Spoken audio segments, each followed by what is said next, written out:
5 लाख कंठों में गीता पाठ समारोह के लिए ऑल इंडिया मतुआ महासंघ को आधिकारिक रूप से आमंत्रित किया गया है। कहा जा रहा है कि इस कार्यक्रम में मतुआ धर्मगुरु तथा बड़ा ठाकुर सुब्रतो ठाकुर उपस्थित रहेंगे। एवं निमंत्रण पर प्रतिक्रिया देते हुए बड़ा ठाकुर सुब्रतो ठाकुर ने अपने वक्तव्यों को रखा।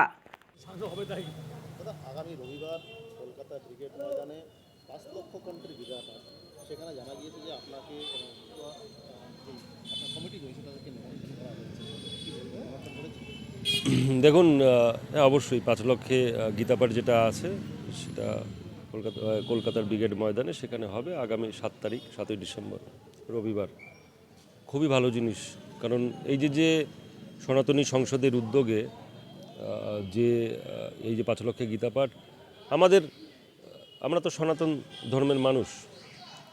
ভারতবর্ষ সনাতনের জায়গা এবং এই সনাতনী হচ্ছে মূল যে ধর্ম এবং তা থেকেই সব কিছুর উৎপত্তি, মূলটা হচ্ছে সনাতন। সেখান থেকে আমরা একত্রিত হব, আমাদের শক্তি বৃদ্ধি হবে। আজকে বিভিন্ন জায়গাতে সনাতনী যারা রয়েছে, যারা হিন্দু যারা রয়েছে, তাদের বিভক্ত করার প্রক্রিয়া চলছে, রাজনৈতিকভাবে হোক কি অন্য কোনো উদ্দেশ্য হোক। সেখানটাতে একত্রিত হয়ে আমরা নিজেদের শক্তি, নিজেদের যে মূল যে চিন্তাভাবনা এবং আমাদের রুটটা আমরা শুধু উপলব্ধি করা না, সেটাকে অনুধাবন করা আরও অনেক কিছু আছে। সেটা এরা বিশাল একটা চিন্তাভাবনা এবং বিশাল পাওয়া। সত্যি এই যে জায়গাটা এটা খুবই ভালো এবং আমি নিজেও খুবই আনন্দিত যে আমাকে আমন্ত্রণপত্র পাঠানো হয়েছে, নিমন্ত্রণ করা হয়েছে এই কমিটির পক্ষ থেকে। আমি অবশ্যই যাব এবং আমার কমিটির যারা আছেন তারাও যাবে। আপনি একজন ধর্মগুরু, আপনি মতুয়া পাগল গোসাই যারা রয়েছেন তাদের উদ্দেশ্য বা ওই দিনটা কি বার্তা দেবেন? বার্তা দেব যে আমাদের এই যে মতুয়া ধর্ম সূক্ষ্ম সনাতন ধর্ম থেকেই তো তার যে মূল যে চিন্তাভাবনা এবং কি উদ্দেশ্য এবং হরিচাঁদ ঠাকুর এবং গুরুচাঁদ ঠাকুরের এই ধরাধামে আসা এবং সেখানটাতে দাঁড়িয়ে তাদের যে ধর্ম এবং কর্মর যে মেলবন্ধন সেটা মানুষের কাছে পৌঁছানো। সমস্ত সম্প্রদায়ের আপনাদের যে পাগল যারা রয়েছে গোসাই রয়েছেন তাদেরকে সেদিন কি আমন্ত্রণ করবেন যাওয়ার জন্য? বলবেন না, অবশ্যই, কেন না, অবশ্যই বলবো তাদের যাওয়ার জন্য।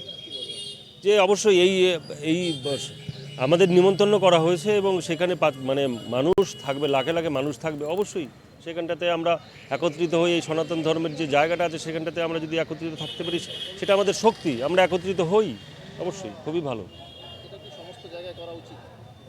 দেখুন, সমস্ত জায়গায় করা উচিত সেইটা তো আলাদা ব্যাপার, কিন্তু এটা একটা জায়গাতে হচ্ছে কলকাতায় এবং অন্য জায়গাতে তো এরকমভাবে তো বৃহৎভাবে হওয়া সম্ভব না, কলকাতাতেই হওয়াটা সম্ভব। এবং এটা একদিনের কর্ম তো অবশ্যই না, এতগুলো মানুষ এবং তার যে টোটাল যে লেআউটটা, এর যে একদম ব্লু প্রিন্ট করা এবং এটা করা, এটা অনেক বড় কাজ। কিন্তু আমি মনে করি যে সব জায়গাটাতে একত্রিত হওয়ার দরকার, সব সনাতনীরা হিন্দুরা একত্রিত হওয়ার দরকার ভারতবর্ষের জন্য আগামীতে ভারতবর্ষের জন্য। এইটা হিন্দুদের জায়গা, ভারতবর্ষ হিন্দুদের জায়গা, সনাতনীদের জায়গা। হিন্দুরা সেফ থাকলে পরে বাকি সবাই সেফ থাকবে। হিন্দুরা যদি সেফ না থাকে তাহলে পরে আপনারা দেখেছেন এক একটা জায়গাতে আফগানিস্তান, পাকিস্তান, ইরানের কী অবস্থা, এর থেকেও খারাপ হবে। যতদিন হিন্দু আছে, সনাতনীরা রয়েছে একত্রিত। Bureau report, PVTV news.